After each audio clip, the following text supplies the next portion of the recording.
Parla di lavoro e di immigrazione anche il segretario dell'Italia dei Valori, Ignazio Messina. Lo abbiamo intervistato. L'IDV commenta l'inchiesta su Expo e Ignazio Messina, segretario del partito, dice che la grande esposizione internazionale di Milano è una risorsa per l'Italia, ma bisogna garantire la legalità.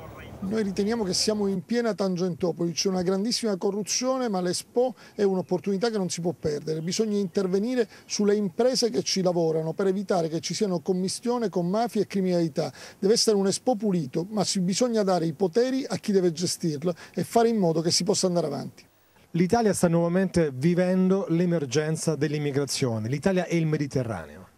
È una tragedia straordinaria e un ministro dell'interno che non risponde all'Europa dicendo cosa vuole per l'Italia, credo che abbia una sola cosa: o smentisce documentalmente che ha risposto all'Europa oppure deve dimettersi. Non è possibile che l'immigrazione sia un problema siciliano, muoiano ancora tante vite umane e noi stiamo nell'indifferenza più totale.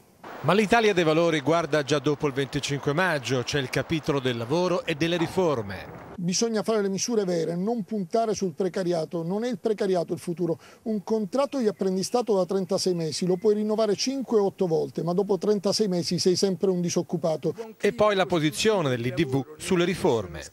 Noi diciamo che va abolito il Senato, non ha senso fare un senaticchio dove porti lì per un weekend sindaci e presidenti di regione, non ha proprio senso, devono fare già il loro lavoro.